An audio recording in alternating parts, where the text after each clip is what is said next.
నమస్తే. ఇవాళ ప్రపంచవ్యాప్తంగా డాక్టర్ బాబాసాహెబ్ అంబేద్కర్ జయంతిని జరుపుకుంటున్నాం.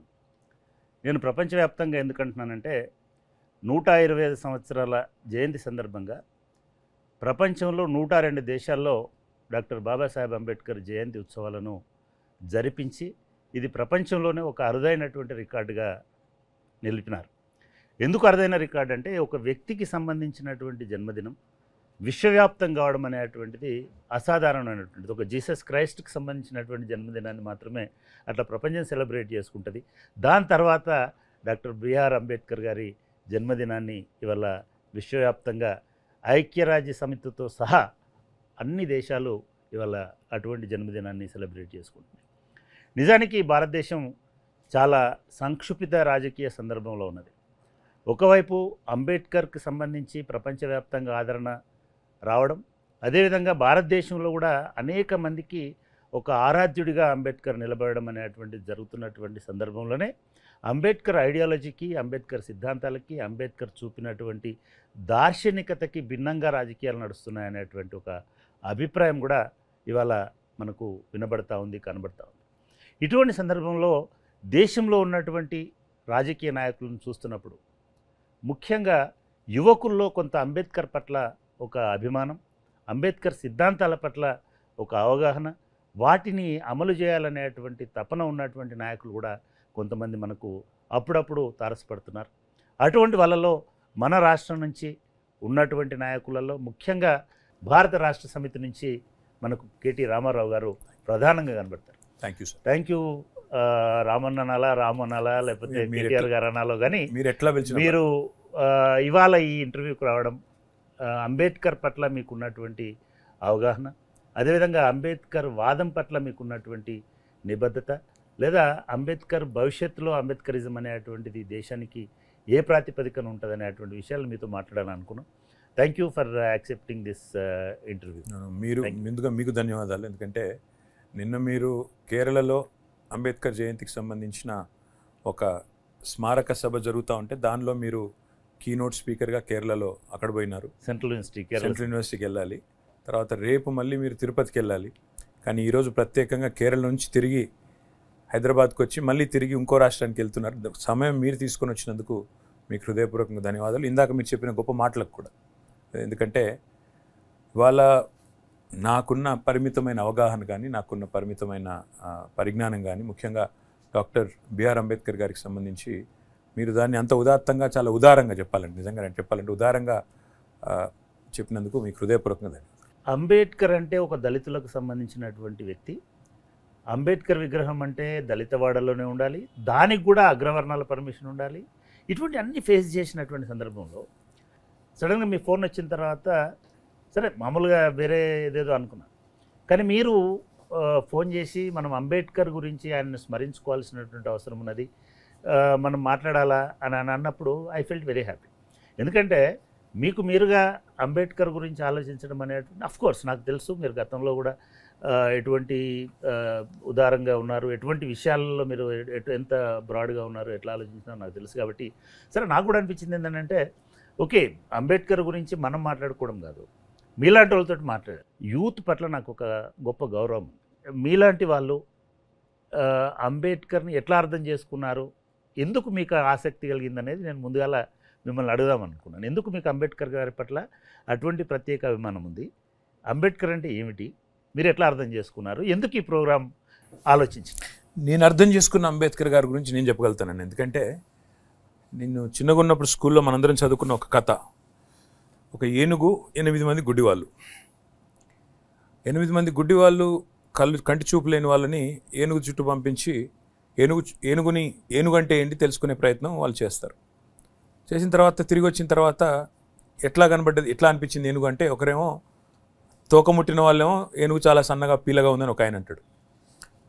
దాని తొండం పట్టుకున్న వాళ్ళేమో అది చాలా ఇట్లా తిరుగుతూ ఉంది, ఇట్లా ఉంది, అట్లా ఉంది అని ఒకరు చెప్పినారు. ఆ చెవులు పట్టుకున్న వాళ్ళు ఇంకోటి చెప్పినారు, కాలు పట్టుకున్న వాళ్ళు స్తంభంలా ఉందని. ఇట్లా రకరకాలుగా ఆ ఏనుగు నిర్వచించిన వాళ్ళు. అట్లాగే డాక్టర్ బాబాసాహెబ్ బిఆర్ అంబేద్కర్ గురించి చాలామందికి చాలా రకాల అపోహలు ఈ దేశంలో ఉన్నాయి. అందులో మనం దాన్ని దాచినా దాగని సత్యం. ఎందుకంటే ఇప్పుడు మీరు మాట అన్నారు, అంబేద్కరు కొంతమంది నాయకుల పట్లనేమో చాలా ఉదారంగా ఈ దేశం కానీ చరిత్ర కానీ వీళ్ళు అందరి వాళ్ళు అని రాస్తారు. వీళ్ళు అందరి వాళ్ళు చాలా గొప్పవాళ్ళు, మహానుభావులు. అంబేద్కర్ గారి కాడికి వచ్చే మాత్రం డాక్టర్ బాబాసాహెబ్ అంబేద్కర్ గొప్పవాడు, దార్శనికుడు ఇవన్నీ చెప్తారు. కానీ మళ్ళీ ఫలానా కులం వాడు, ఫలానా ఒక వర్గానికి సంబంధించిన వాడు, వాళ్లకు మాత్రమే మేలు చేసిన వాడు అనే భావన కలిగించే విధంగా బయటికి చెప్పినా చెప్పకపోయినా ఒక రకమైన ప్రచారం మాత్రం లోపల అంతర్గతంగా జరుగుతూ ఉంటుంది. నాకు మొట్టమొదటి ఎక్స్పోజర్ ఏంటంటే, నేను ఎక్కువ కాలం కాన్వెంట్లో చదువుకున్నవాడిని. తర్వాత మాస్టర్స్ ఏమో పూణే యూనివర్సిటీలో చదివి తర్వాత అమెరికా పోయి తిరిగి వచ్చినాను. ఉద్యమంలో డైరెక్ట్గా అడుగు పెట్టడమే 2006లో ఉద్యమంలో అడుగుపెట్టినాను. ఆ సమయంలో 2004, 5, 6 ఆ టైంలో ఢిల్లీలో కేసీఆర్ గారు ఆనాడు కేంద్ర మంత్రిగా ఉండేది. ఉన్నప్పుడు మాకు చాలా టైం దొరికేది. అక్కడ జయశంకర్ గారితో చాలా టైం దొరికేది. ఎందుకంటే జయశంకర్ గారు ఈజ్ మొబైల్ ఎన్సైక్లోపీడియా. ఆయన నిజంగా కూడా ఒక అద్భుతమైన మనిషి. ఎందుకంటే ఎన్నడూ ఆయన నోట్లోంచి పల్లెత్తు తప్పుడు మాట కూడా నేను వినలేదు. అన్ని గంటలు మాట్లాడినా. ఆ సమయంలో ఒక ప్రశ్న ఆయన అడిగిన నేను, సార్ ఇప్పుడు 294 మంది ఉండే శాసనసభలో మన సంఖ్య 119. ఆ 119 తెలంగాణ శాసనసభ. ఆ 119లో మళ్ళీ కాంగ్రెస్ ఉన్నది, బీజేపీ ఉన్నది, టీడీపీ ఉన్నది, మనం ఉన్నాము. మనం కేవలం 26 ఉన్నాము. 26, 294 ఎట్లయితే సార్ ఇది అని అడిగిన. ఆ రోజు ఆయన చెప్పినారు, రామును ఒక పని చేయి, అంబేద్కర్ గారు ఆర్టికల్ 3లోనే ఒక గొప్ప మాట, ఆయన చాలా దురదృష్టితో కాన్స్టిట్యూయెంట్ అసెంబ్లీ డిబేట్స్ చదువు నువ్వు అంటే, నేను కాన్స్టిట్యూయెంట్ అసెంబ్లీ డిబేట్స్ ఏంటంటే రాజ్యాంగం రూపొందించే క్రమంలో వాళ్ళందరూ కూర్చొని చాలా సంవాదం నడిచింది. రాజ్యాంగంలో ఏం పొందుపరచాలా, ఏం పెట్టాలా, ఏం పెట్టవద్దు అని. ఆ సందర్భంగా కొత్త రాష్ట్రాలకు సంబంధించి కూడా చాలా డిస్కషన్ నడిచింది. చదువు అన్నారు. అందులో కాన్స్టిట్యూయెంట్ అసెంబ్లీ డిబేట్స్లో ఒక మాట ఉంటుంది, టిరనీ ఆఫ్ ద మెజారిటీ అని. ఆ మాట వాడింది డాక్టర్ బాబాసాహెబ్ అంబేద్కర్. ఎట్లా అంటే, ఇంకా వేరే అందులో ఆ కాన్స్టిట్యూషన్ కో-ఆథర్స్ ఎవరైతే ఉన్నారో అందరూ కూర్చొని మాట్లాడుతున్నప్పుడు అందులో ఫణికర్ గారు ఇంకా కొంతమంది ఉన్నట్టున్నారు. వారు ఒకరేం వాదిస్తారంటే, శాసనసభ ఆమోదం ఉంటేనే కొత్త రాష్ట్రం ఏర్పడాలి, లేకపోతే కరెక్ట్ కాదు, అది వాంఛనీయం కాదు, దీనికి ఒక అంతు ఉండదు, ఎన్ని రాష్ట్రాలు అంటూ అవుతాయి మరి దేశంలో అని మాట్లాడితే, ఆ రోజు అంబేద్కర్ గారు చెప్పిన మాట ఏంటంటే, ఎప్పుడైనా కూడా పీడించబడేవాడు ఎవడైతే మైనారిటీ ఉంటాడో వాడికి మెజారిటీ సర్టిఫికెట్ ఇవ్వాలి, నో అబ్జెక్షన్ సర్టిఫికెట్ ఇవ్వాలి అంటే అందులో ఎన్నడూ బయటపడలేదు. కాబట్టి కొత్త రాష్ట్రం అంటూ ఏర్పడాలి అంటే ఒక శాసనసభ కన్సెంట్ కావాలంటే అది వాంఛనీయం కాదు. This will lead to the tyranny of a majority. అంటే మెజారిటీ యొక్క నియంతృత్వం, మెజారిటీ కనుక గట్టిగా గొంతు నొక్కితే ఆ గొంతు మైనారిటీ గొంతు మూగబోయే ప్రమాదం ఉంటుందని చెప్పి, దాదాపు తెలంగాణ 2014లో ఏర్పడ ముందు జరిగిన సందర్భాన్ని 1900 లేట్ 1940s ఎర్లీ 1950స్లోనే 46-47లోనే ఆయన ఆనాడు ఊహించగలిగినాడు. ఈ దేశంలో ఎలాంటి పరిస్థితులు వస్తాయని లేట్ 1940స్లో డాక్టర్ బాబాసాహెబ్ ఊహించగలిగినాడంటే ఆ మనిషి యొక్క గొప్పతనం, ఆయన ముందు చూపు, ఆయన తెలివితేటలు దాంతో చెప్పొచ్చు ఒకటి. రెండవది అవుట్ ఆఫ్ క్యూరియాసిటీ. ఆయన ఫిలాసఫీ ఏంటి అని అధ్యయనం చేసినప్పుడు, కొంచెం చదువుకున్నప్పుడు, బోధించు, సమీకరించు, పోరాడు, ఇది ఒక అద్భుతమైన ఫిలాసఫీ. అది నేను గమనించింది ఏంటంటే, ఇది కేసీఆర్ గారు ఆయన ఆ లైన్ తీసుకొని ఆ పందాలు పోయినారని నేను చెప్పను. కానీ అన్యాపదేశంగా ఏం జరిగిందంటే, ఇప్పుడు మీరు గమనిస్తే తెలంగాణ ఉద్యమంలో ఆనాడు జయశంకర్ గారు మాకు చెప్తుండే 3 పార్ట్స్ ఉంటాయి తెలంగాణ మూమెంట్లో కూడా. భావజాల వ్యాప్తి, సెన్సిటైజేషన్. రెండవది యాజిటేషన్, ఆందోళన పదం. మూడవది డెమోక్రటైజేషన్. ఈ 3 అంశాలు ఉంటాయని చెప్పినారు. మీరు చూస్తే రెండింటికి చాలా దగ్గరి సారూప్యం ఉంటుంది. బోధించు, సమీకరించు, పోరాడు అనేదానికి భావజాల వ్యాప్తి, ఆందోళన పదం, అదేవిధంగా అల్టిమేట్గా డెమోక్రటైజేషన్. అంటే లక్షల సంఖ్యలో ప్రజల్ని సమీకరిస్తూ, వారికి తెలంగాణ రాష్ట్ర ఏర్పాటు ఆవశ్యకతను బోధిస్తూ, ఎక్కడ తెలంగాణ ప్రయోజనాలకు విఘాతం కలిగినా పోరాడుతూ, ఒక రకంగా చెప్పాలంటే అంబేద్కర్ గారు ప్రవచించిన బాటలోనే తెలంగాణ ఉద్యమము నడిచింది. అల్టిమేట్గా వారు రాసిన రాజ్యాంగం ఆధారంగానే, ఆర్టికల్ 3 ఆధారంగానే రాష్ట్రం కూడా ఏర్పడింది. కాబట్టి ఆనాటి నుంచే ఒక తెలియని ఆరాధనా భావం అనండి, గౌరవం అనండి, రకరకాలుగా ఎన్నో సందర్భాలు ఉంది. కానీ ప్రాక్టికల్గా ఒక విషయం కూడా చెప్పాలి మీకు. ఈ దేశంలో మాత్రం సిస్టమేటిక్గా అంబేద్కర్ గారిని కేవలం దళిత జాతికి మాత్రమే నాయకుడు, ఆయన వాళ్లకు మాత్రమే కొన్ని ఫలాలు అందించిన నాయకుడిగా ముద్ర వేసే ప్రయత్నం బలంగా జరిగింది. అంటే ఇది మొదటి నుంచి కూడా రామన్ ఒకటి ఏమైందంటే, అది కాంగ్రెస్ పార్టీ అంటే ఆయన కాంగ్రెస్ మీద పోరాడిన వ్యక్తి, కాంగ్రెస్ రాజకీయాలను ఎండగట్టిన వ్యక్తి, గాంధీ మీద పోరాడిన వ్యక్తి, గాంధీ రాజకీయాలను ఎండగట్టిన వ్యక్తి, ఆయన జీవితంలో ఒక నిప్పుల కొళ్ళిమిలోంచి నడుచుకుంటూ పోయినటువంటి. కాబట్టి చాలా కాలం వరకు కూడా ఆయనని ఒక దళిత జాతి వాడు, దళిత జాతికే పరిమితము, అంబేద్కర్ స్టాచ్యూ పెట్టాలంటే కూడా ఆ దళిత వాడ వెతికి అక్కడ పెట్టేటువంటి ధోరణి భారతదేశంలో ఉంది. కానీ నేను బహుశా మీకు తెలుసు, మీరు అమెరికాలో చదువుకున్న వాళ్ళు, అమెరికాలో న్యూయార్క్ నగరం ఉంటుంది. న్యూయార్క్ నగరంలో కొలంబియా యూనివర్సిటీ అని ఉంటుంది. కొలంబియా యూనివర్సిటీ 270 సంవత్సరాలు ఇప్పటికీ ఆ యూనివర్సిటీ పెట్టి. ఆ యూనివర్సిటీలో 110 సంవత్సరాల కింద అంబేద్కర్ పోయినాడు. అంబేద్కర్ ఒక చిన్న స్కాలర్షిప్ తోటి అక్కడికి పోయి చదువుకున్నాడు. ఇవాళ మీరు కొలంబియా యూనివర్సిటీ పోతే ఆ యూనివర్సిటీ లైబ్రరీలో ఒక స్టాచ్యూ ఉంటుంది, బస్ట్ సైజ్ ఆ బుద్ధుడిలాగా అంబేద్కర్ ఉంటాడు. దాని కింద founding father of modern India అని ఉంటుంది. దళిత నాయకుడనో, అస్పృశ్యుల నాయకుడనో, ఏదో బడుగుల ఇది ఉండదు. Founding father of modern India. ఎందుకు ఈయనని founding father of modern India అన్నారు? ఏం చేసినాడు భారతదేశానికి అంటే, నిజంగా చూస్తే ఈ భారతదేశంలో రాజకీయ నాయకులుగా 30 ఏళ్ళు, 2 తరాలు, 3 తరాలు ఉంటున్న అనేక మంది జాతీయ నాయకుల కంటే ఈ భారతదేశాన్ని ఉద్ధరించడంలో అంబేద్కర్ అంతకంటే ఎక్కువ కాంట్రిబ్యూట్ చేశారు. చిరస్మరణీయమైన చెరగని ముద్ర కాంట్రిబ్యూట్ చేశారు. మీకు తెలుసు, 1919లో ఓటు హక్కు ఎలా ఉండాలి అని తెలుసుకోవడం కోసం బ్రిటిష్ వాళ్ళు ఒక కమిటీని పంపించినారు భారతదేశానికి. 1919 నుంచి ఆ కమిటీకి ఫస్ట్ టైం 22-23 ఇయర్స్ ఏజ్లో అంబేద్కర్ ఒక రిప్రజెంటేషన్ ఇస్తాడు. మీకు గుర్తుంటే బహుశా అక్కడి నుంచి 1949లో ఇండియన్ కాన్స్టిట్యూషన్ ఫైనల్ డ్రాఫ్టింగ్ అయిపోయి 30 ఏళ్ళ తర్వాత 30 సంవత్సరాలు ఆయన ఇండియాను ఎట్లా మోడర్నైజ్ చేయాలి అనేదానికి ఉపయోగపడ్డాడు. అది ఇండియా గుర్తించలేదు, అమెరికా గుర్తించింది. అమెరికాలో ఉన్నారు కాబట్టి మీకు ఆ రిఫ్లెక్షన్ ఏమి అనిపించలేదు అక్కడ దాంట్లో? అంటే ఆంగ్లంలో ఒక సామెత ఉందన్న, history gets written by the victor అని. చరిత్ర ఎవరు రాస్తారు అంటే యుద్ధంలో గెలిచినవాడు రాస్తాడు అనేది సామెత. ఇప్పుడు ఏమైందంటే అంబేద్కర్ గారు చెరగని ముద్ర వేసినారు ఈ దేశం మీద. ఇప్పుడు కాదు, ఇంకా కొన్ని శతాబ్దాల తర్వాత కూడా ఇంత గొప్ప ఆలోచన చేసిన వాళ్ళు ఎవరంటే, ఇప్పుడు ఎట్లయితే మనం 2014లో శాసనసభ తీర్మానం అవసరం లేకుండా రాష్ట్రం ఏర్పాటు చేయవచ్చు అనే దానికి ఆద్యుడు ఎవరు అంటే అంబేద్కర్ అని వెనక్కి తిరిగి చూసుకున్నామో, అట్లా ఈ దేశంలో ఎన్నో వ్యవస్థలు.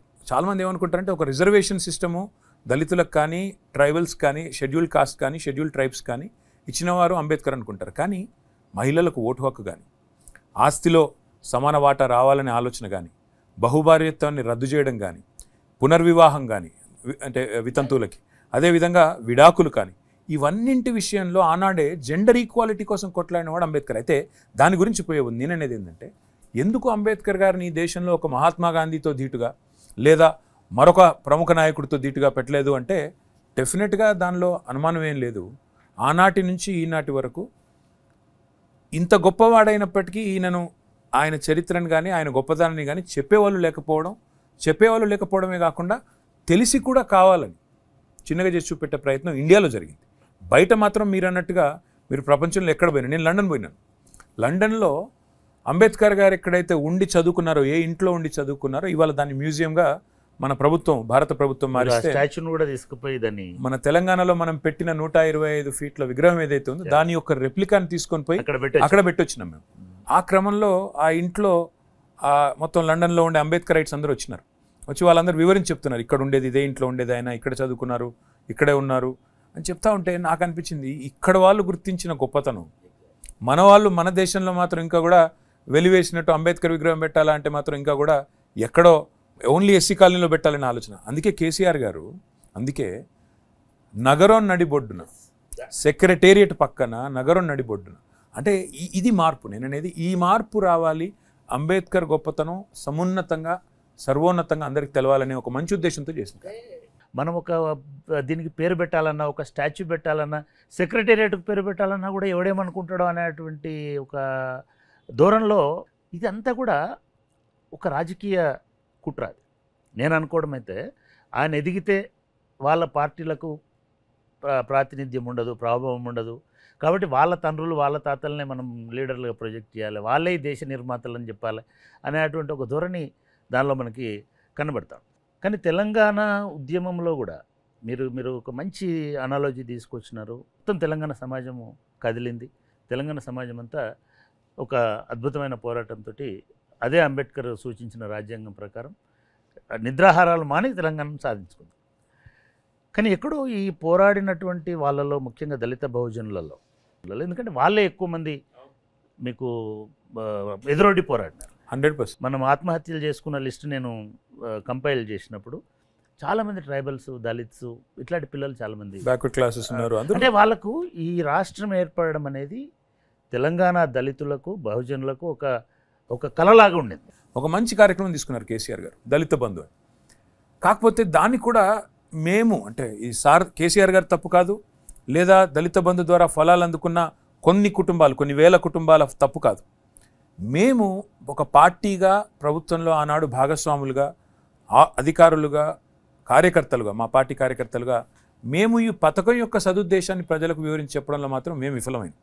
ఎట్లా అంటారా, సమాజంలో ఎట్లాంటి మార్పులు వచ్చినాయంటే, నాకేమొచ్చింది అన్న దానికంటే ఎక్కువ మీకు వచ్చిన దాని మీద నాకు ఎక్కువ కొంత అసూయ అనండి, ఇంకోటనండి, కొంత చిన్న జలసీ అనండి ఉన్నది. ఎందుకు మీ విశ్లేషణలు పోస్ట్ మార్టంలలో అసలు దళిత బంధు ఇవ్వడం వల్లనే ఓడిపోయినామనే భావన కూడా వచ్చింది. నిన్న ఒక మాట చెప్తాను మీకు. నిన్న నేను ఒక టీవీ స్టూడియోలో కూర్చుంటే దళిత బంధు గురించి ఇదే ఇప్పుడు మీకు చెప్తే నాకు ఒక తమ్ముడు ఒక ఆయన SMS పంపినాడు. తర్వాత మీరు దళిత బంధు అని పేరు పెట్టకుండా ఉపాధి బంధు అని పేరు పెట్టి చాలామందికి అందరికీ అవకాశాలు కలిగిస్తామంటే వేరే లెక్క ఉండేదని పెట్టినాడు. అంటే ఇంకా కూడా మన సమాజంలో ఈ పథకం దళితుల ఉద్ధరణ కోసమే పెట్టినప్పుడు, దళితుల ఉద్ధరణ అని ఎందుకన్నారు కేసీఆర్? ఇప్పుడు సమాజం ఒక పిరమిడ్ అనుకుంటే, ఆ పిరమిడ్లో అట్టడుగున ఇవాళ ఉన్నది దారిద్ర్య రేఖకు దిగువన ఏ ఊరికి పోయినా ఈరోజు నిజంగా ఎవరు కడు పేదరికంలో ఉన్నవాళ్ళు అంటే ఈ రోజుకి కూడా, ఈ నిమిషానికి కూడా భారతదేశంలోని 28 రాష్ట్రాల్లో ఏ ఊరికి వెళ్ళినా ఖచ్చితంగా దళితులే అందులో ఉంటారు. అందుకే కేసీఆర్ ఉద్దేశం ఏముందంటే, let us start at the bottom of the pyramid, ఆడికెళ్ళి అంచెలంచెలుగా అన్ని వర్గాల్ని ఆకట్టుకోవాలని. కేసీఆర్ గారు ఏమనుకున్నారంటే, కేసీఆర్ గారు కొంత ఎమోషనల్ లీడర్. అవును, కొంతగా చాలా ఎమోషనల్గా అనేస్తాడు, కానీ ప్రాక్టికల్గా అది ఇబ్బంది అవుతుంది అనేటువంటి విషయాలు ఆలోచించాడు. ఇట్లాంటి పథకాలని ఆలోచించేటప్పుడు దళిత బంధు కూడా అంతే ఎమోషనల్గా తీసుకున్నటువంటి నిర్ణయం, మంచి నిర్ణయం. నేనేమంటున్నానంటే, ఎమోషనల్గా తీసుకోవడం అనేది హార్ట్ తోటి తీసుకునేటువంటి, నువ్వు ఆలోచించి లెక్కలేసుకొని తీసుకునేది నువ్వు క్యాలిక్యులేషన్ తోటి చేసుకుని. నేను అనుకోవడం అట్లా తీసుకొని నష్టపోయినామనే భావన ఏమన్నా వచ్చింది అనుకో. నేను ఏమన్నా అంటే, కేసీఆర్ ఇస్ ఎ డ్రీమర్.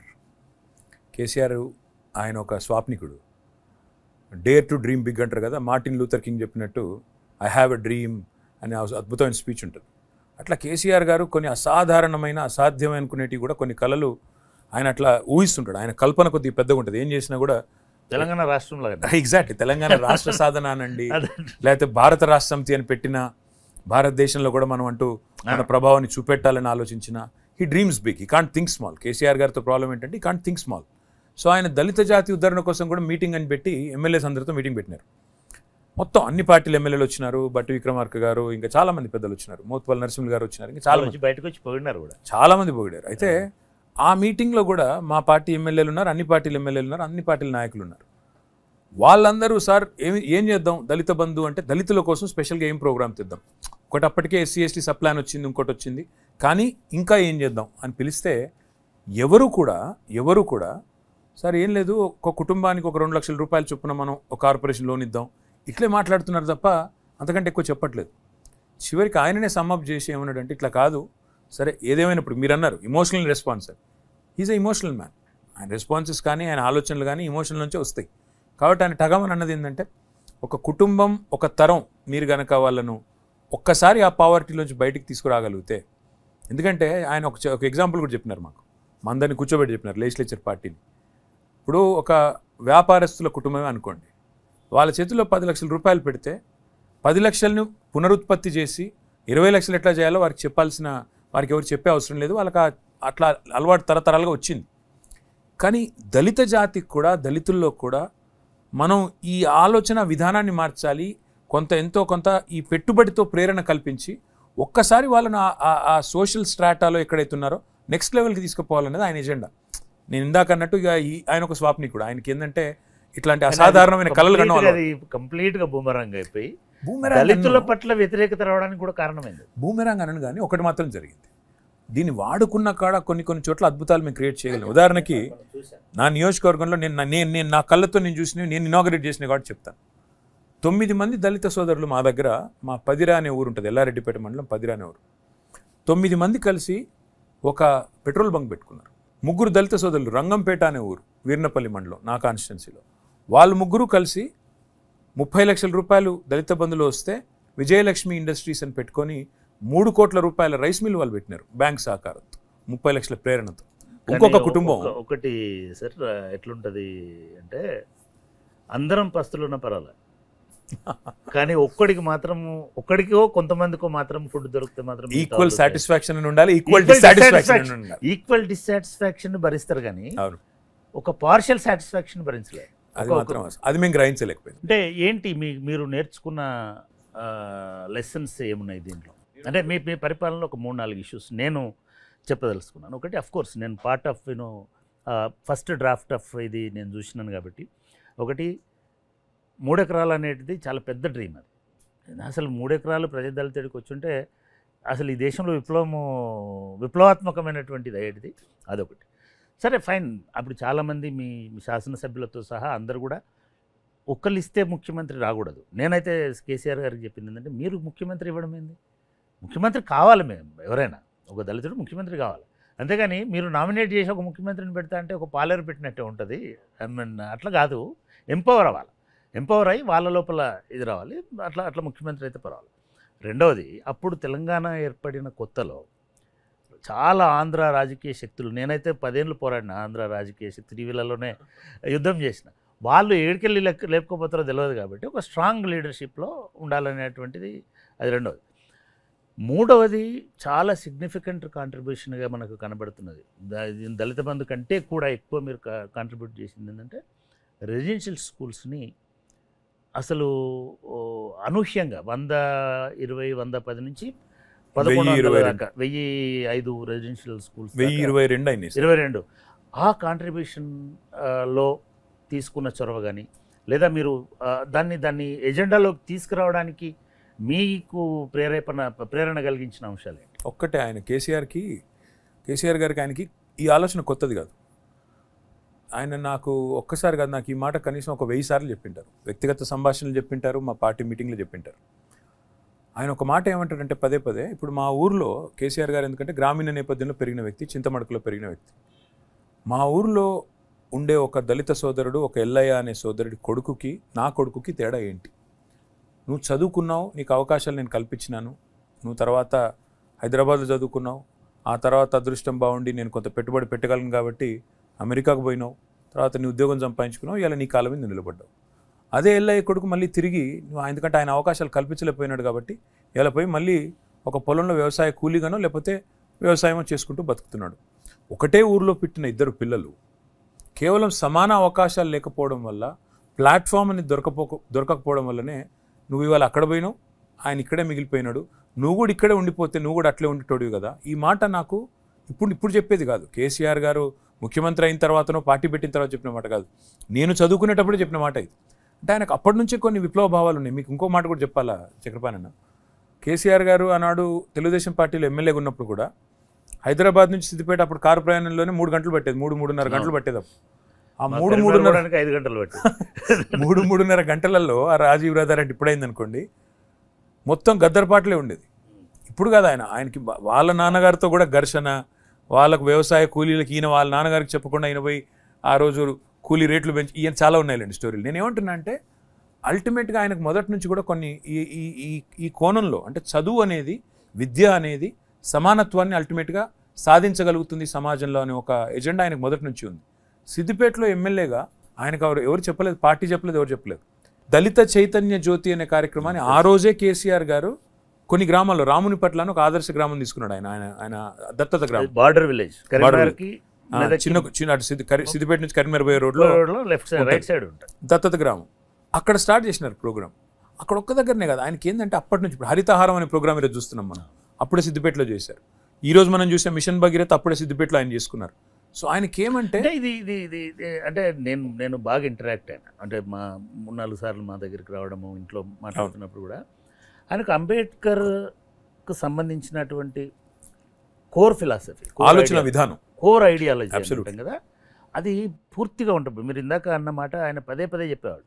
అంటే మనం ఎట్లా ఉండేటోళ్ళం అంటే ఒక స్టేట్ అనేది పార్షియల్గా ఉండకూడదు, కనబడేటట్టుగా ఉండకూడదు అన్నట్టుగా ఈ డిస్కషన్ వచ్చినప్పుడు చెప్తే ఒకరోజు ఇట్లనే మీరు అట్లా కాదండి, అంటే చాలామంది ఎడిటర్లు అందరూ ఉన్నారు కదా, మీరు ఏ ఊరికన్నా పోండి తెలంగాణలో, సావటికి అడిగిపోండి, అందరిని అక్కడ ఉన్న వాళ్ళని అడగండి, ఈ ఊర్లో మోస్ట్ బ్యాక్వర్డ్ వాళ్ళు ఎవరని అడగండి, మోస్ట్ పూర్ ఎవరు, మోస్ట్ బ్యాక్వర్డ్ ఎవరు అని అడగండి, వాళ్ళు దళితవాడకు చూపిస్తారు. అంటే ఒక లెవెల్లో ఎందుకో నేను కొంచెం క్రిటికల్గానే అబ్జర్వ్ చేసినప్పుడు ఈయన ఆదర్శాలన్నీ అమలు చేయడంలో సాధ్యం కాలేదేమో అనిపించింది. ఎందుకంటే అని ఏమన్నాడు తెలుసా, అప్పుడు ఈ మిషన్ భగీరథకు సంబంధించిన ఆలోచన వచ్చినప్పుడు కూడా సరే సెక్రటేరియట్లో మీరు కూడా ఉన్నారు, ఆ రివ్యూలో నేను కూడా ఉన్నాను, మాట్లాడుతూ నో దళితవాడ నుంచి పైప్ లైన్ వేయడం స్టార్ట్ కావాలన్నాడు. లాస్ట్ హౌస్ నుంచి ఈ పైప్ లైన్ ఇవ్వడం స్టార్ట్ కావాలా, అది పవర్ అయినా వాటర్ అయినా రోడ్ అయినా అక్కడ నుంచే. కానీ అది ఎందుకో ఈ 10 ఏళ్లలో మనం ఒకసారి మళ్ళీ రివ్యూ చేసుకుంటుంటే అది ఆ పద్ధతిలో జరగలేదేమో అని అనిపించలేదు మీకు?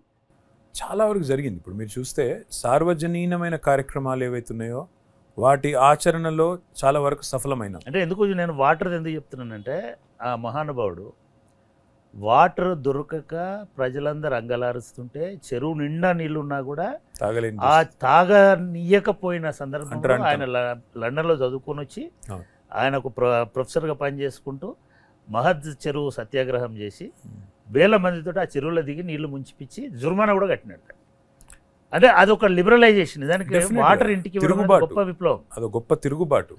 కానీ మనం మిషన్ భగీరథలో వాటర్ ఇవ్వడం అనేది ఒక గొప్ప విప్లవం. 100%. అది కూడా నువ్వు ఎక్కడ స్టార్ట్ చేయాలో చెప్పి మళ్ళీ అందరూ ఒకటే వాటర్ తాగాలి, అందరూ ఒకే రకమైన వాటర్ తాగాలి, ఒకే రకమైన సిస్టమ్ వాడాలనేది ఒక రకమైన సమానత్వాన్ని. మళ్ళీ ఇప్పుడు అంబేద్కర్ గారు చెప్పింది కూడా అదే కదా, లిబర్టీ కంటే కూడా స్వేచ్ఛ కంటే ముఖ్యం సమానత్వం, ఈక్వాలిటీ. సో అదే లైన్లో మనం తీసుకున్న చాలా కార్యక్రమాల్లో కూడా ప్రాతిపదిక. ఇప్పుడు మీరు అన్న గురుకుల పాఠశాలలు 1022 గురుకుల పాఠశాలలు, అందులో కూడా ఒక ఇంట్రెస్టింగ్ స్టోరీ చెప్పాలి మీకు.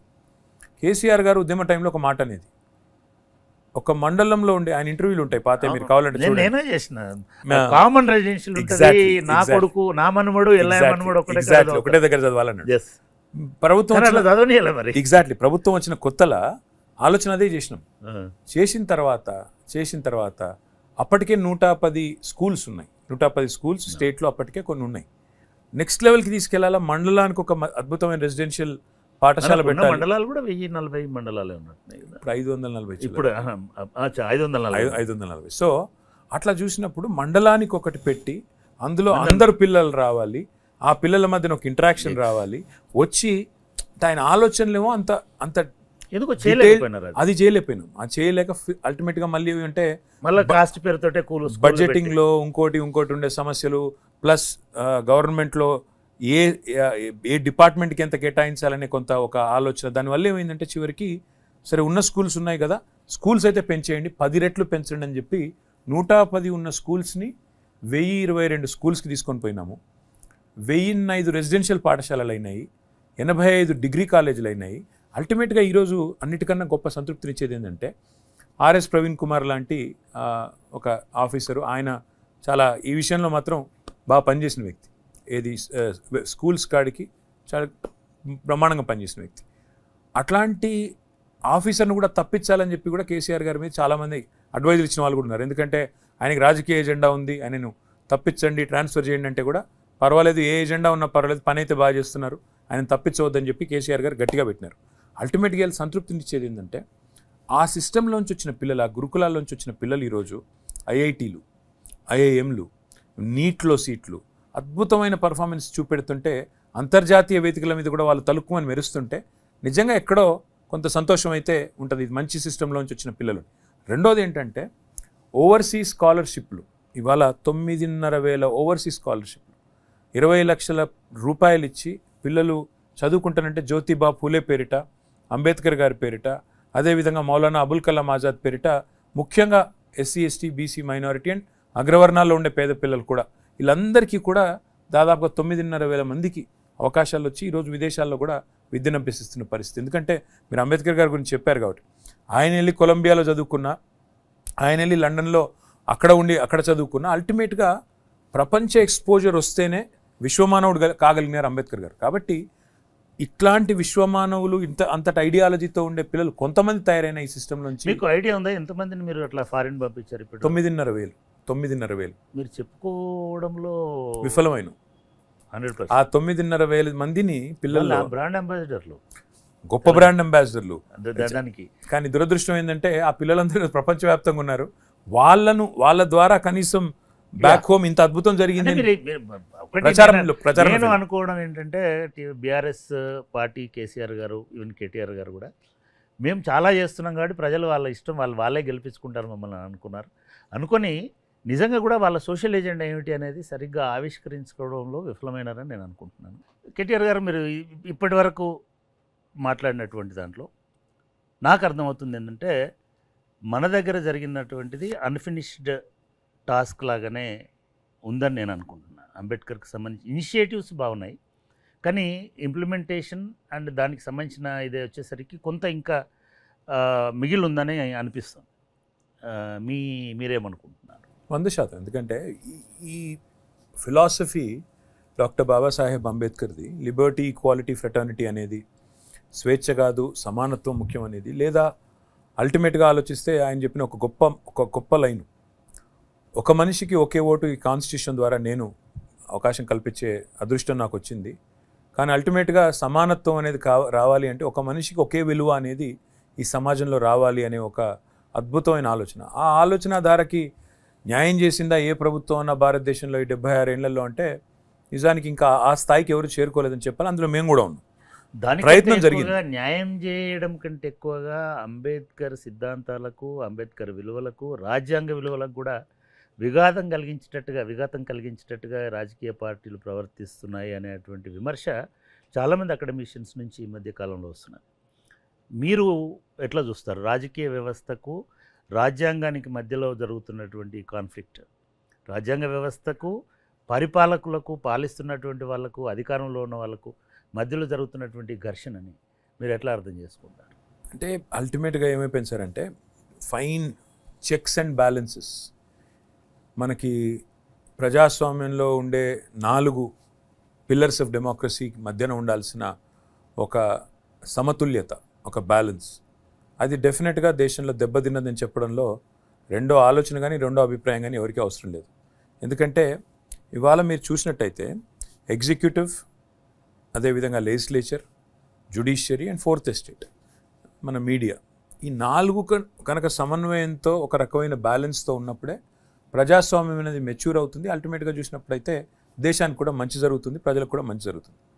కానీ ప్రస్తుతం ఉన్న పరిస్థితి ఎట్లా ఉందంటే, ఉదాహరణకి చెప్తాను, మన రాష్ట్రమే తీసుకోండి, ఎక్కడో కాదు. మన రాష్ట్రంలో ఇప్పుడు చూస్తే ప్రజల చేత ఎన్నుకోబడ్డ ముఖ్యమంత్రి గారు ప్రభుత్వం ఉంటుంది ఒకవైపు, సెంటర్కి స్టేట్కి మధ్యన అనుసంధానకర్తలాగా ఒక గవర్నర్ గారు అనే ఒక వ్యవస్థ ఉంటుంది. Governor is a constitutional post, constitutional head of the titular head of the state is governor. మన రాష్ట్రానికి నిన్న మొన్నటి దాకా గవర్నర్గా పనిచేసిన వ్యక్తి డాక్టర్ తమిళిసై సౌందరరాజన్ గారు. ఆవిడ ఇక్కడ గవర్నర్గా వచ్చే కంటే ఒక రోజు ముందు దాకా భారతీయ జనతా పార్టీ తమిళనాడు రాష్ట్రానికి అధ్యక్షురాలు. వచ్చిన తర్వాత కూలింగ్ ఆఫ్ పీరియడ్ కూడా లేదు కనీసం. వచ్చిన తర్వాత కనీసం ఒక 6 నెలల్లో సంవత్సరం పాటో వేరే ఏదైనా అకాడమిక్ పనో ఇంకో పనో చేశారంటే ఏం లేదు. స్ట్రైట్గా రాజకీయాల నుంచి ఇక్కడికి వచ్చి డైరెక్ట్గా రాజ్భవన్లో దిగినారు. దిగిన తర్వాత 5 ఏళ్ళు పనిచేసినట్టున్నారు. నిన్నగాక మొన్న మళ్ళీ ఠకామని పోయినారు. భారతీయ జనతా పార్టీ టికెట్ తీసుకుని వాళ్ళ చెన్నై సౌత్లో అభ్యర్థిగా పోటీ చేస్తున్నారు. నేను అనేది ఒకటే, ఒక రాజ్యాంగబద్ధమైన పదవిలో ఉండాల్సిన వ్యక్తి, సర్కారీ కమిషన్ సిఫారసులు ఉన్నాయి, ఇంకా చాలా పెద్ద విద్యావేత్తలు, ఆలోచన పరుల రికమెండేషన్స్ ఉన్నాయి ప్రభుత్వానికి. ఏమని? రాజకీయాలతో సంబంధం లేని వాళ్ళను మాత్రమే ఇక్కడ పెట్టాలి, నిష్పక్షపాతంగా వ్యవహారం జరగాలి. కానీ ఇవాళ గవర్నర్ వ్యవస్థ కాంప్రమైజ్ అయ్యింది. స్పీకర్లు ఉన్నారు. స్పీకర్ కూడా ఒక్కసారి ఆ పొజిషన్కి ఎన్నికైన తర్వాత రాజకీయాలకు అతీతంగా వ్యవహారం చేయాలి. కానీ ఇవాళ పరిస్థితుల్లో దేశం మంచి ఇష్యూ. ఎందుకంటే నేను ఇంట్రొడక్షన్లో ముందుగా చెప్పినట్టుగా యువ నాయకత్వం అనేది రేపు భవిష్యత్తులో రాజకీయాల ఈ డిస్కోర్స్ని మార్చాల్సినటువంటి అవసరం, విలువలతో కూడినటువంటి రాజకీయాలకు తీసుకురావాలి. ఇవాళ మనం ఒక తమిళసైనే అనక్కర్లేదు. అఫ్ కోర్స్ తమిళసై మన క్లోజర్ టు హోమ్ కాబట్టి ఎగ్జాంపుల్ ఇచ్చి, మనం చెన్నారెడ్డి గారు కూడా గవర్నర్గా ఉండి వచ్చి ఇక్కడ ముఖ్యమంత్రి అయినాడు. మళ్ళీ బర్నాలా కూడా గవర్నర్గా ఉండిపోయి మళ్ళీ ఐ మీన్ భారతదేశ ప్రజాస్వామ్య చరిత్రలో రాజ్యాంగంలో ఉన్నటువంటి కొన్నిటికి పరిధులు విధించలే రాజ్యాంగం.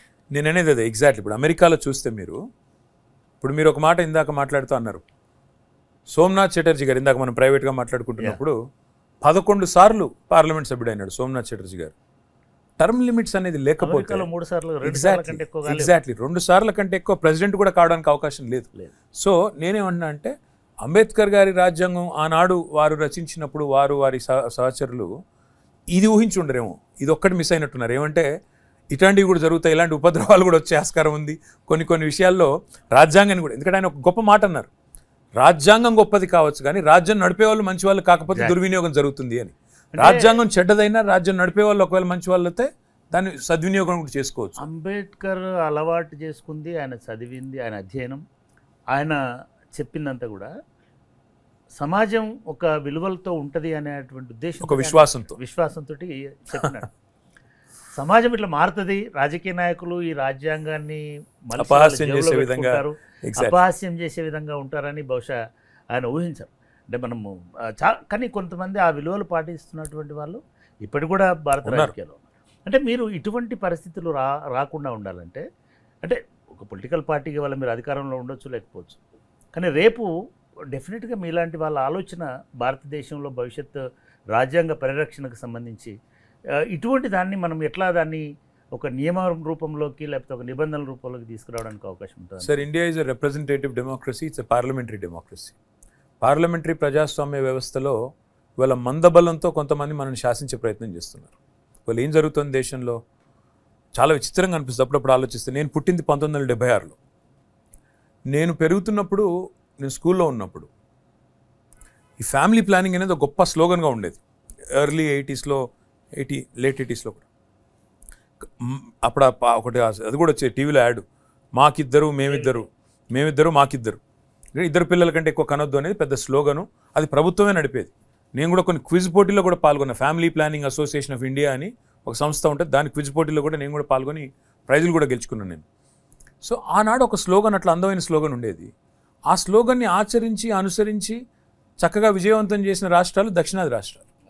కేరళ కావచ్చు, తమిళనాడు కావచ్చు, ఆనాడు ఆంధ్రప్రదేశ్ కావచ్చు, కర్ణాటక కావచ్చు, ఇవన్నీ విజయవంతంగా పాపులేషన్ కంట్రోల్ అనేది చేయడంలో ఆనాడు ప్రజలు కూడా ప్రభుత్వం ఇచ్చిన డైరెక్షన్ పాటించి చిన్న కుటుంబమే మేలు అనే ఒక ఆలోచన అనుగుణంగా ముందుకు పోయినారు. ఇప్పుడు ఏం జరుగుతోంది మరి దాని ఫలితంగా పర్యవసానంగా? ఇవాళ కొత్తగా 2026లో డీలిమిటేషన్ జరగాల. పార్లమెంటు సీట్లు, అదేవిధంగా రాష్ట్రాల శాసనసభ సీట్లు కూడా నాకు తెలిసి పునర్విభజన జరుగుతుంది. పునర్విభజన జరిగినప్పుడు ఏ రాష్ట్రాలైతే ఆనాడు కేంద్ర ప్రభుత్వం ఇచ్చిన గైడ్లైన్స్, రాష్ట్ర ప్రభుత్వాలు ఇచ్చిన ఆదేశాలు, లేదా దేశ విశాల ప్రయోజనాల దృష్ట్యా ఆలోచించి చిన్న కుటుంబమే మేలనుకున్నారో వాళ్ళకేమో ఇలా సీట్లు కోతపడేటట్టుంది. అంటే ఈ మందబలంతో శాసించాలి అనుకునే ఒక వాతావరణం ఉన్న నేపథ్యంలో ఇవాళ ఎవరైతే ఆనాడు దేశ హితానికి వ్యతిరేకంగా పనిచేసినారో వాళ్ళనేమో రేపు సీట్లు పెంచి ఎక్కువ సీట్లు తీసుకొచ్చి వాళ్ళనేమో పార్లమెంట్లో కూర్చోబెట్టి, ఎవరైతే దేశ హితానికి అనుగుణంగా పనిచేశారో, దేశం కోసం ఆలోచన చేసినారో వాళ్ళని పనిష్ చేసే పరిస్థితి వస్తే రాజ్యాంగం అనేది నిజంగా కూడా డేంజర్లో పడుతుంది. ఎందుకంటే దేశమే ప్రమాదంలో పడుతుంది. డాక్టర్ బిఆర్ అంబేద్కర్ గారు, దేశ సమగ్రత కూడా ప్రమాదంలో పడుతుంది. ఎగ్జాక్ట్లీ. డాక్టర్ బాబాసాహెబ్ అంబేద్కర్ గారు ఈ రాష్ట్రాల విభజన, పునర్విభజన అనేటువంటి ఇది వచ్చినప్పుడు ఆయన భాషా ప్రయుక్త రాష్ట్రాలను వ్యతిరేకించినాడు. ఒక రాష్ట్రానికి ఒక భాష ఉండొచ్చు కానీ ఒక భాష ఉన్న వాళ్ళందరికీ ఒకటే రాష్ట్రం ఉండాలనేది లేదు అనేది ఎగ్జాక్ట్లీ అని ఆయన UP example, Bihar example, Madhya Pradesh example చెప్పినాడు. హిందీ వాళ్ళందరూ మాట్లాడేది ఒకటే రాష్ట్రం ఉండక్కర్లేదు. యూపీని 5 భాగాలు చేయమని చెప్పినాడు, బీహార్ని 3 భాగాలు చేయమని చెప్పినాడు, మధ్యప్రదేశ్ని 2 భాగాలు చేయమని చెప్పినాడు. అంటే ఇట్లా చేయకపోతే పొలిటికల్గా మొనోపలి పెరుగుతుంది, హెజమనీ పెరుగుతుంది. పెరిగి దక్షిణాది రాష్ట్రాలకి మనం దూరం అవుతాము. దక్షిణాది రాష్ట్రాలు భాషా ప్రయుక్త రాష్ట్రాలుగా విడిపోయి ఉంటాయి. కాబట్టి ఫ్యూచర్లో ఈ ప్రమాదం వస్తుందని ఆయన 50 సంవత్సరాలు 70 సంవత్సరాల కింద ఈ హెచ్చరిక చేసినారు. ఇవాళ ఈ పునర్విభజనలో కరెక్ట్గా అది రిఫ్లెక్ట్ కాబోతుంది. 100% జరుగుతుంది. మీరు అమెరికాను చూస్తే చక్రపాణి అన్న, అక్కడ ఉండేది 50 రాష్ట్రాలు, కానీ అక్కడ వాళ్ళ సిస్టమ్ ఏంటి? వాళ్ళది ప్రెసిడెన్షియల్ డెమోక్రసీ, పార్లమెంటరీ డెమోక్రసీ కాదు. అక్కడ ఏం చేసినారు? సెనెట్లో రాష్ట్రం చిన్నదైనా పెద్దదైనా 2 సెనేటర్లు ఉంటారు. 50x2 100 మంది సెనేటర్లు ఉంటారు. తద్వారా రాష్ట్రం చిన్నదైనా పెద్దదైనా, ఉత్తరప్రదేశ్ అయినా, గోవా అయినా, లేదా బీహార్ అయినా, తెలంగాణ అయినా, ప్రయోజనాలు మాత్రం రాష్ట్ర విశాల ప్రయోజనాలు, రాష్ట్రం యొక్క ఇంట్రెస్ట్ ప్రొటెక్ట్ చేసే విషయంలో ఈక్వల్ వాయిస్ ఉంటుంది.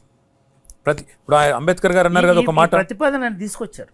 అంబేద్కర్ గారు అంటున్న మాట ఒకటి, అంబేద్కర్ గారు చెప్పిన మాట, ఒక మనిషికి ఒక ఓటు అనే మాట ఏదైతే నన్ను అడిగితే ఇప్పుడు దేశంలో రాష్ట్రాల సైజుతో నిమిత్తం లేకుండా రాష్ట్రాల యొక్క గొంతు పార్లమెంట్లో వినబడాలి, ప్రతి రాష్ట్రం యొక్క ప్రయోజనాలు కాపాడబడాలి అంటే మాత్రం మనం డెఫినెట్గా ఆలోచన చేయాల్సిన అవసరం అయితే ఉంది ఈ నిమిషానికి.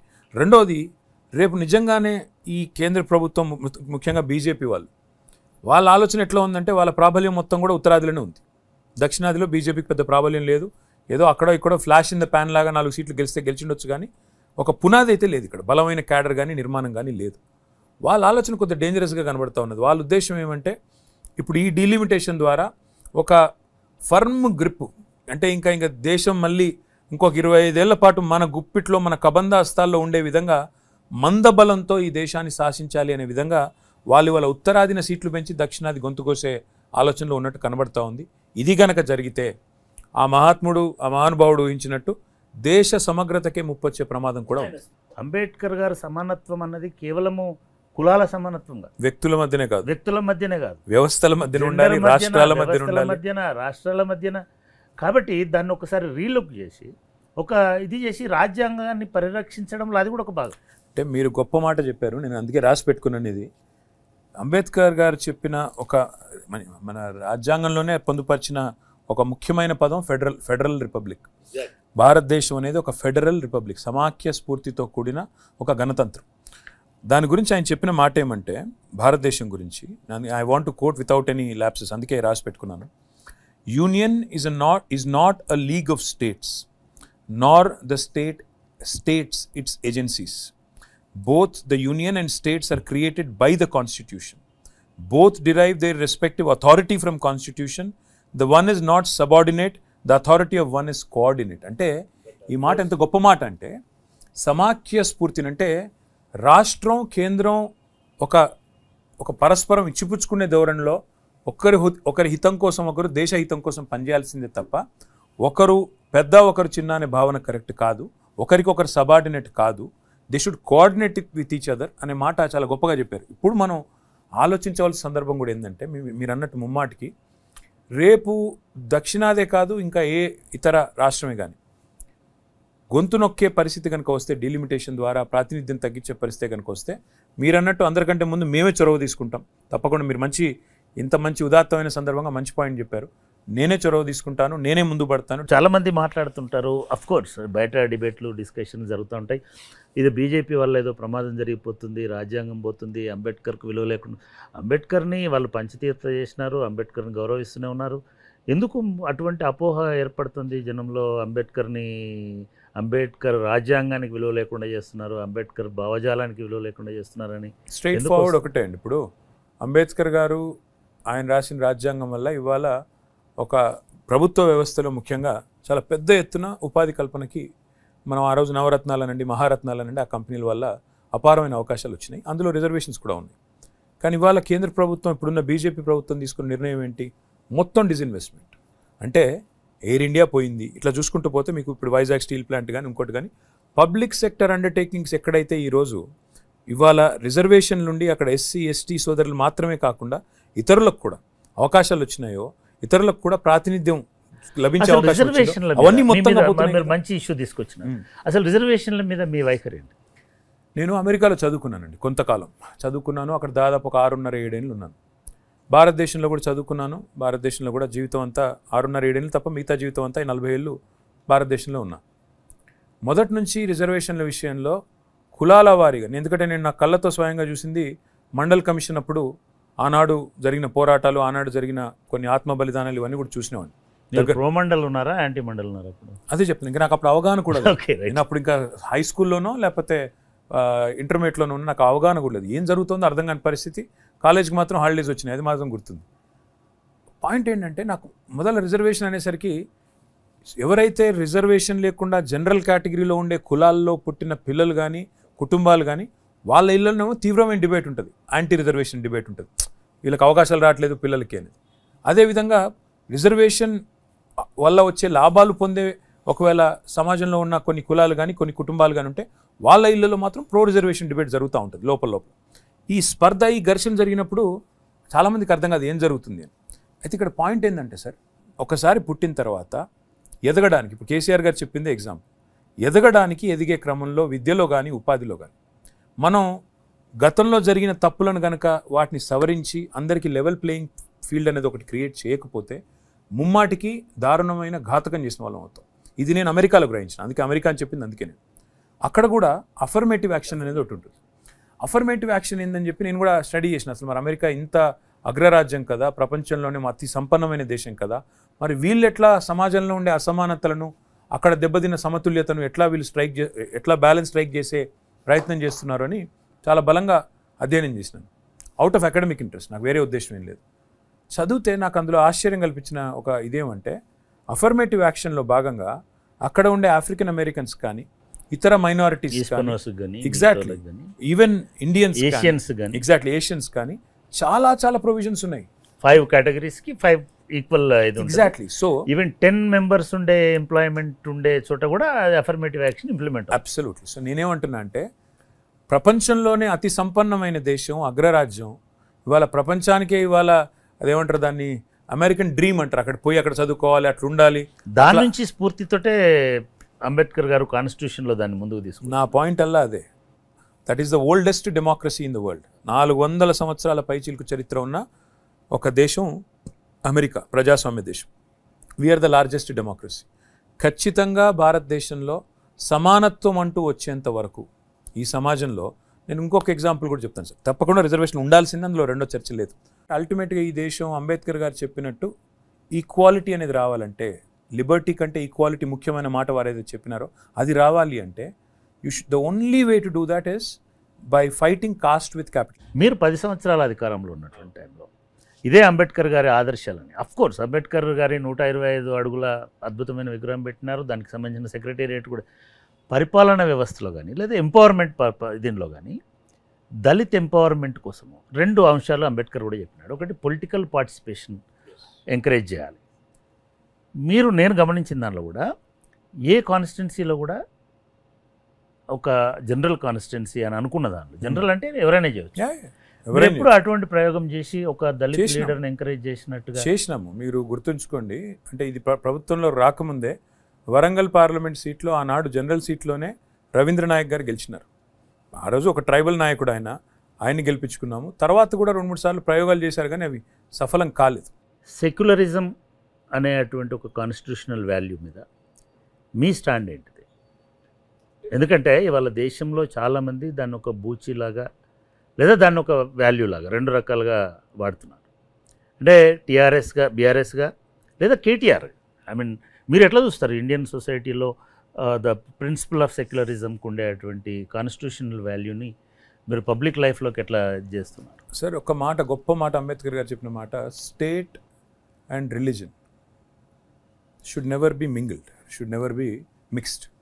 అంటే రాష్ట్రాధినేత కులం ఏదైనా, మతం ఏదైనా, వారు తమ ప్రభుత్వ నిర్వహణలో, రాజ్య నిర్వహణలో మాత్రం ఖచ్చితత్వాన్ని పాటించాలి. మతంతో, రిలీజన్తో, కులంతో నిమిత్తం లేకుండానే పరిపాలన జరగాలి. కానీ ప్రస్తుతం ఉన్న పరిస్థితులు ఏమంటే, మెజారిటేరియనిజం అనేది ఇవాళ దేశంలో ఒక ఉప్పెనలాగా ముందుకొస్తున్నమాట. ఒక మన దేశంలోనే కాదు, ప్రపంచవ్యాప్తంగా కూడా మీరు చూస్తే right wing politics are taking centre stage, which is definitely a dangerous trend. అంటే వ్యక్తిగతంగా నేను కోరుకునేది ఏమంటే, నీ కులం ఏదైనా కావచ్చు, నీ మతం ఏదైనా కావచ్చు. ఇప్పుడు కేసీఆర్ గారు ఉన్నారు, ఫర్ ఎగ్జాంపుల్ చెప్తున్నాను. ఆయన స్వతహాగా ధార్మికుడు, ఆయనకు హిందూ ధర్మాన్ని ఆచరించే విషయంలో ఎలాంటి శశబిషలు లేకుండా యాగాలు చేస్తారు. గుడి గడితే కూడా ఎలాంటి గోప్యం లేకుండా ఆయన బ్రహ్మాండంగా, బాహాటంగానే ప్రభుత్వ బడ్జెట్ నుంచే నిధులు ఇచ్చి నేరుగా చేస్తారు. అదే నిజాం చనిపోతే కూడా కేసీఆర్ గారు మళ్ళీ నిజాం సమాధి దగ్గర పోయి ఈయన కూడా కొన్ని మంచి పనులు చేసిండని చెప్తాడు. కేసీఆర్ గారు మళ్ళీ రంజాను లేదా క్రిస్మస్ లేదా బతుకమ్మ మూడింటిని కూడా సమానంగా చూసిండు. పాయింట్ ఏంటంటే సార్, నిజమైన ధార్మికుడు కానీ, నిజమైన సెక్యులర్వాది కాన్స్టిట్యూషన్ మీరు చూస్తేనేమో అసలు ఇంత ఉదాత్తమైనటువంటి కాన్స్టిట్యూషన్ ఇంకొకటి లేదు. అందులో ప్రేంబుల్లో చెప్పినటువంటి అన్నింటినీ కనుక చూసుకుంటే అసలు భారతదేశం అద్భుతంగా ఉంది. దానికి భిన్నంగా ఇంత ప్రచారం జరుగుతున్నప్పుడు రాజకీయ పార్టీలు దాన్ని కట్టడి చేయడంలో విఫలమవడం అనేటువంటిది ఈ రాజకీయ వ్యవస్థ వైఫల్యం కాదా? 3 రకాల ఇబ్బందులండి ఇందులో. ఒకటి, రాజ్యాంగబద్ధమైన వ్యవస్థలు ఇవాళ రాజ్యాంగబద్ధమైన వ్యవస్థలుగా నిష్పక్షపాతంగా ఈ దేశంలో లేవు. మీరు చూడండి, నిష్పక్షపాతంగా వ్యవహరించాల్సిన సంస్థలు ఇవాళ ఎలక్షన్ కమిషన్ ఆఫ్ ఇండియా కానీ రాజ్యాంగబద్ధమైన గవర్నర్ పదవులు కానీ ఇవేవి కూడా ఈరోజు వివక్షకు రాజకీయాలకు అతీతంగా పనిచేయడం లేదు. నెంబర్ 1. నెంబర్ 2, మెజారిటేరియనిజం అనేది ఒకసారి ఒక ఉప్పెనలాగా ఒక ఉన్మాదంలాగా వచ్చినప్పుడు రాజకీయ పార్టీలు కూడా ఆ ఉప్పెనలో కొట్టుకొని పోయే ప్రమాదం కూడా వస్తుంది. ఇవాళ కాంగ్రెస్ పార్టీ అసలు 3 అంకెలు చేరుకుంటుందా లేదా అనే ఒక పరిస్థితి వచ్చింది అంటే దానికి కారణం 10 ఏళ్ల తర్వాత ఈ ప్రభుత్వం కేంద్రంలో బీజేపీ ప్రభుత్వం ఇంత వైఫల్యం చెందిన తర్వాత కూడా కాంగ్రెస్ 3 అంకెలు దాటి చేరుకుంటుందా ప్రధాన ప్రతిపక్షం అనే వాదనే వస్తోందంటే దానికి కారణం కూడా ఈ మెజారిటేరియనిజం. రెండవ ప్రమాదం. మూడవది అన్నింటికి మించిన ప్రమాదం, ఏ చెక్స్ అండ్ బ్యాలెన్సెస్ అయితే ఉండాలని అంబేద్కర్ గారు రాజ్యాంగంలో ప్రవచించినారో ఇవాళ వాటి స్పిరిట్ మాత్రం స్పిరిట్లో అది అమలు కావడం లేదు. ఇది వాస్తవం. ఇవాళ ఇన్వెస్టిగేటివ్ ఏజెన్సీస్ని చూడండి, నేను మా వ్యక్తిగతమైన విషయాలు మాట్లాడట్లేదు. చూడండి, ఈ దేశంలో ఉండే ప్రతిపక్షాల్లో ఉన్న వాళ్ళందరూ దుర్మార్గులు, వాళ్ళని జైల్లో పెట్టండి. అదే వాళ్ళు వచ్చి మళ్ళీ మనతో చేరితే వెంటనే వాళ్ళన్నిటి కేసులు కానీ ఇంకోటి కానీ పోతాయి. ఇవన్నిటి వల్ల ఏం జరుగుతుందంటే ఒక భయోత్పాతమైన వాతావరణం రాజకీయంగా వీళ్ళకి ఎదురుపోతే మనుగడ ఉండదు, అస్తిత్వం ఉండదు అనే ఒక పరిస్థితి రావడం వల్ల గొంతులు చాలా మూగబోయినాయి. అదర్వైజ్ అసాధారణంగా పోరాటాలు చేసే పోరాట పట్టమే ఉన్న వాళ్ళు కూడా చాలామంది గొంతులు మూగపోయిన పరిస్థితి ఈరోజు దేశంలో ఉంది. అసలు రేస్ అంటూ ఉంటే అంటారు కదా, ఒక ఎలక్షన్ రేస్ అంటూ ఉంటే ఫ్రీ అండ్ ఫెయిర్ ఎలక్షన్స్ అని చెప్పారు కాన్స్టిట్యూషన్లో. అంటే నేను ఒక ప్రశ్న ప్రేక్షకుల కోసం అడగాల. ఈ గొంతులు నొక్కడం అనేది అధికారంలో ఎవరుంటే వాళ్ళు చేస్తారు. మీరు అధికారంలో ఉన్నప్పుడు గొంతులు నొక్కినారు కదా. ఏ గొంతులు నొక్కాం ఒకటి చెప్పండి నాకు. మేము గొంతులు నొక్కే ఉంటే, మేము కనుక అట్లాంటి వ్యవహారమే చేసే ఉంటే ఈరోజు తెలంగాణలో మేము ఓడిపోయే పరిస్థితి రాదు కదా. ఇప్పుడు ఎట్లయితే మోడీ గారు ఏకపక్షంగా రేసులో ఒకరే పరిగెడుతున్నట్టుగా ఒక వాతావరణం ఏదైతే కల్పిస్తున్నారో ఆ వాతావరణం తెలంగాణలో లేదు కదా. కాన్స్టిట్యూషనల్ ఫ్రేమ్వర్క్లోనే కనుక చూసినట్టయితే రేపటి భారతదేశం ఎట్లుంటుందని మీరు అనుకుంటున్నారు? నేనైతే ఒకటే అనుకుంటున్నా సార్, అల్టిమేట్గా మాత్రం కొన్ని సందర్భాల్లో వ్యక్తులు అపరిమితమైన అధికారం, అపరిమితమైన శక్తి సంతరించుకున్నప్పుడు డెఫినెట్గా ఈ దేశంలో ఒక తిరుగుబాటు తత్వం అయితే ఉన్నది, తప్పకుండా వస్తుంది. సందర్భం వచ్చినప్పుడు సందర్భానికి అనుగుణంగా రియాక్ట్ అయ్యే తత్వం భారతదేశంలో ఉంది, తెలంగాణలో ఉంది, ఈ దేశ ప్రతి పౌరుడిలో కూడా ఉంది. అంటే బియాండ్ ద పాయింట్ ఏది చేసినా అతి అనర్థదాయకం అంటారు కదా, డెఫినెట్గా తిరుగుబాటు వస్తుంది. ఇప్పుడు ఆయన మాట్లాడుతున్న మాటలు, ఈసారి ఎలక్షన్ గెలిస్తే 1000 ఏళ్లకు సరిపడా మార్పు తెస్తాను అంటున్నాడు ఆయన.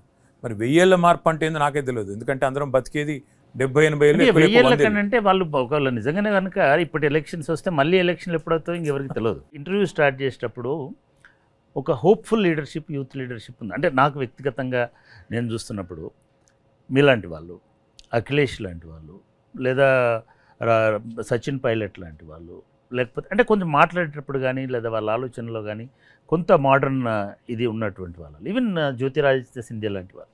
అంటే ఏదైనా ఒక యూత్ కన్సార్షియం లాగా యూత్ లీడర్షిప్ అంతా ఒకటి వచ్చి ఆయన రాసిన రాజ్యాంగం, ఆయన చూపిన మార్గం, దీన్ని కాపాడుకోవడం కోసము మీలాంటి వాళ్ళు ఒక ఎఫర్ట్ పెట్టచ్చు కదా. మీరు మిగతా వాళ్ళు పెడుతున్నారు, ఒక్క పొలిటికల్ ఇనిషియేటివ్ రావట్లే, ఎందుకని అటువంటిది ఒకటి ప్రయత్నం చేయకూడదు? ఒక్కటి వాస్తవం చక్రపాణి గారు, రాజకీయాలు అశాశ్వతం, పార్టీలు అశాశ్వతం, పొజిషన్లు కూడా అశాశ్వతం, దట్స్ రైట్, నేను జీవితమే అశాశ్వతం, కానీ దేశం మాత్రం శాశ్వతం. ఈ దేశం ఉంటుంది, మేము అందరం పోయిన తర్వాత కూడా ఉంటుంది, మనందరం పోయిన తర్వాత కూడా ఉంటుంది. కాబట్టి ఈ దేశం ఇంత గొప్ప దేశం, ఇంత అద్భుతమైన ఫ్యూచర్ ఉన్న దేశం, ఇంత అద్భుతమైన సామర్థ్యం ఉన్న దేశం, ఇది ఒకవేళ అపసవ్య బాటలో పోతే మాత్రం అందరం కూడా తర్వాత బాధపడాల్సిన పరిస్థితి పోతుంది ఆల్రెడీ. కాబట్టే తప్పకుండా మీరు అన్నట్టు అందరం కూడా కలిసికట్టుగా కదలాలి. ఈ దేశాన్ని రక్షించుకోవడానికి, లేదా ఈ దేశాన్ని రక్షించుకోవడం అనేది కేవలం అంబేద్కర్ వాదాన్ని, అంబేద్కర్ రాసిన రాజ్యాంగాన్ని, అంబేద్కర్ విలువల్ని కాపాడుకుంటేనే దేశాన్ని కాపాడుకోవడం అవుతుంది. మీరు ఇమీడియట్గా ఒక 3 అంశాలు ఈ దేశాన్ని కాపాడడానికి అంబేద్కర్ దృక్పథంలో ఏమి ఇమీడియట్గా చేయాల్సినటువంటి అంశాలు అనేటివి అని చెప్పగలుగుతారా? నాకు తెలిసింది నెంబర్ 1 జరగాల్సింది తెలంగాణలో జరిగినట్టుగానే proliferation of residential schools across the country. సమానత్వం రావాలి అంటే విద్యతోనే వికాసం వస్తుంది, వికాసంతోనే సమానత్వం వస్తుంది అనేది నిర్వివాదం. అది జ్యోతిబా పూలే చెప్పినా, డాక్టర్ బిఆర్ అంబేద్కర్ చెప్పినా, ఆ రకమైన సంస్కృతి దేశం అంతా రావాలి, యువశక్తిని ట్యాప్ చేయాలి, నెంబర్ 1. రెండవది, నేనైతే బలంగా విశ్వసించేది, the only way to fight caste is capital. ఈ వ్యవస్థలో సమానత్వం రావాలి, కాస్ట్ని క్యాపిటల్తోనే డెఫినెట్గా రెక్టిఫై చేయొచ్చు అనేది నా బలమైన అభిప్రాయం. మూడవది, అన్నింటికంటే ముఖ్యమైనది నన్ను అడిగితే, ఈ దేశం మరొక 1000 ఏళ్ల పాటు, 100 ఏళ్ల పాటు, 1000 ఏళ్ల పాటు ఒక పరిపక్వత చెందిన మెచ్యూర్ డెమోక్రసీగా విలసిల్లాలి అంటే ఒకటి మాత్రం జరిగి తీరాల్సిన అవసరం ఉంది. It should become a representative democracy, having voice, giving voice to everybody. So ఈ మూడు చేయగలితే విద్య, fighting caste with capital and making it a truly representative democracy where every section is represented in parliament and state assembly. అప్పుడు అందరి voice వినబడుతుంది, అందరి వేదన వినబడుతుంది, ప్రభుత్వాలకు రెక్టిఫికేషన్ చేసుకునే అవకాశం ఉంటుంది. లెట్ us హోప్ మీలాంటి యువ నాయకత్వం, మీరు ఇందాక చెప్పినట్టుగా ఈ ఎలక్షన్ల సీజన్స్తో సంబంధం లేకుండా ఒక డిఫరెంట్ అంటే సొసైటీ, దేశం ఏమైపోయిందంటే చాలా ఫ్రాగ్మెంటల్గా ఎక్కడో అక్కడ మాట్లాడుకునేటువంటిది అయింది. దీనికి ఒక నేషనల్ ఫోరం తయారు కావాల్సిన అవసరం ఉంది. అది పొలిటికల్ లీడర్షిప్లో తయారు కావాల్సిన అవసరం ఉంది. ఎక్కడో అక్కడ మాట్లాడితే దానివల్ల ఉపయోగం లేదు. అటువంటిది ఒకటి రావాలి. ఈ దేశ మౌలికమైనటువంటి రాజ్యాంగ విలువల్ని రక్షించుకోవడం, మీరు ఏదైతే మనము ఈ సెక్యులరిజం అంటామో, లేకపోతే ఈ దేశంలో ఉన్నటువంటి లిబర్టీ అంటామో, లేదా మిగతా ఇష్యూస్ ఏవైతే భారత రాజ్యాంగం మనకు ప్రసాదించిందో, కల్పించిందో, రాజ్యాంగ నిర్మాత అంబేద్కర్ ఏ మార్గం అయితే చూపించినాడో ఆ మార్గం నుంచి దేశమే డీవియేట్ అవుతుంది. కాబట్టి దీన్ని గాడిలో పెట్టేటువంటి ప్రయత్నం యువ నాయకత్వం చేయాలనేటువంటిది నా సలహా. నా ఎఫర్ట్ అయితే నేను బ్రహ్మాండంగా పర్సనల్గా కానండి, పార్టీ పరంగానండి, నా ఎఫర్ట్ నేను పెడతాను. డాక్టర్ బిఆర్ అంబేద్కర్ గారి జన్మదినం సందర్భంగా చాలా విషయాల్ని మనసు విప్పి మాట్లాడుకున్నందుకు, ఇది కేవలం మన సంభాషణ మాటల వరకే కాకుండా మనం అనుకున్నటువంటి ఏదో ఒక రూపంలో కార్యరూపం దాలిస్తే మనకి దేశంలో కొంత మార్పు తీసుకురావడానికి అవకాశం ఉంటుంది. ఆ ప్రయత్నం నెరవేరుతుందని ఆశిద్దాం.